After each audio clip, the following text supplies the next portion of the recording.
Hello and welcome to the discussion on the opiate epidemic in America today. The opiate epidemic in America is completely out of control. In fact, a state of emergency has been declared in the United States of America. First of all, 91 Americans die every day from opiate overdoses. You might be saying to yourself, that's not a huge number, well, still important. But that equals to over 33,000 people dying from opiate overdoses every single year in America. And this doesn't take into effect or account all of the unreported deaths, all of the deaths that are related to opiates that may or may not have been pinpointed. It is my guess that this number would double or triple if we actually knew how many people actually die from opiate-related deaths or opiate overdoses. I believe the CDC does have a great number here, and that number is probably has some support and integrity behind it. So I'm not questioning their abilities. I'm just saying there's quite a few deaths out there that are related to opiates that more than likely never got recorded. Maybe they have homeless folks that didn't get recorded in those surveys, those types of things. So I just want you to think about how many more deaths there more than likely is due to the opiate epidemic. Big Pharma is to blame.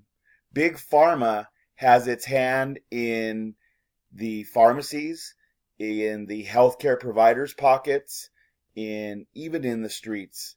We cannot prove that they do this, but I know for a fact from experience that Big Pharma is responsible for getting drugs in the hand of street dealers so that people can and will seek them on the street when they can't get them from their providers.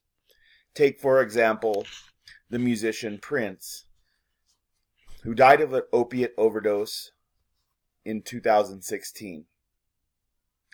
When they searched Prince's house, they found Percocet pills, I believe they were Percocet, either Percocet or Vicodin pills, that were stamped for a certain milligram, and it turned out they ended up being fentanyl, which is 4 to 10 times stronger than the pill that he actually had. Now don't get me wrong, I know that street dealers can manipulate and create their own pill presses and those types of things, but there's no doubt in my mind that Big Pharma has its hand in and a stake in distributing their drugs on the streets. Every state in the country has a PMP where supposedly every single drug is documented. Now, whether or not that's efficient or effective, I don't think we know at this point. And I don't think Big Pharma wants us to really know. They spend so much money lobbying, influencing politicians, and making commercials and advertisements and preventing regulations from being put into place, that the fight will continue and continue and continue. It's sort of like a richer person, someone who has millions and millions of dollars, going to court against someone who doesn't have those kind of resources.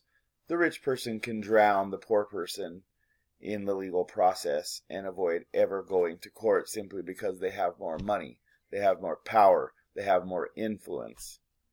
And it's just getting old. So a solution. There's quite a few solutions, and I just want to walk you through, for me, what that looks like and hopefully get you to buy into some of these ideas. Regulation has already been put into place, but it's not working. So regulation needs to be increased. It needs to continue to grow. Big Pharma needs to be more and more responsible. So we increase regulation. We make it harder and harder for them to get these into the hands of people on the streets. Make it harder and harder for them to just hand them out like candy in doctors' offices. Hold Big Pharma accountable. Require addiction recovery and medicine management programs be developed and paid for by those profiting by its sale. Now, I'm not saying allow them to run these programs, but they should be forced to pay for them. and reputable and organizations with integrity should manage them and should make sure that big pharma and the patients are accountable for being a part of it. Require providers to be held accountable for their patients and the outcomes of their care plans. Excuse me. And encourage and implement alternate approaches like physical therapy and medical marijuana.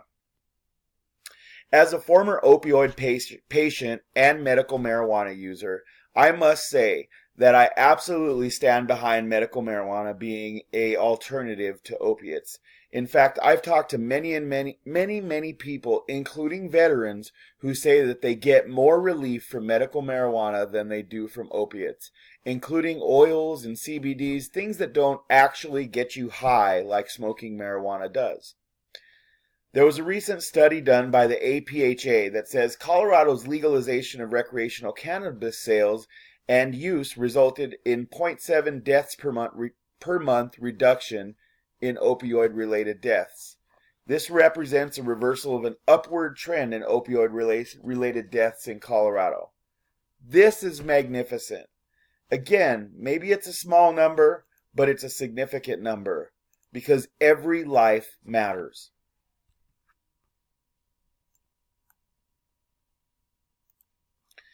Visualize a world where the commonplace is healthy and thriving doctor-patient relationships that are built on trust, where patients don't feel like sheep and left in the cold. Doctors are still profitable, but in no way are they benefiting from increasing dosages or giving out certain drugs. Healthy alternatives are explored and encouraged first and only as a last resort. Opioid pain medicine is prescribed, but of course, generally frowned upon. Now that's the kind of world that I want to live in. How about you? So what can you do? What you can do is you can educate yourself and others, participate in awareness training, volunteering, networking, and especially with the people that you love, watch for the signs, financial difficulties, giving up hobbies, sports, or not socializing, lack of care for personal hygiene and appearance, legal issues, accidents, DUI, neglecting work, school, or home responsibilities, secretive and suspicious behaviors, sudden changes in friends. Those type of things will make all the difference in the world. So in conclusion, I'd just like to say that the opioid epidemic in America doesn't seem to be going anywhere or away anytime soon. Donald Trump has in fact declared a state of emergency and said that the White House will be focused on this epidemic. But there's a lot of chitter-chatter going on in the White House and not a lot of action. So please, participate, take action. The more you know, the better off you are.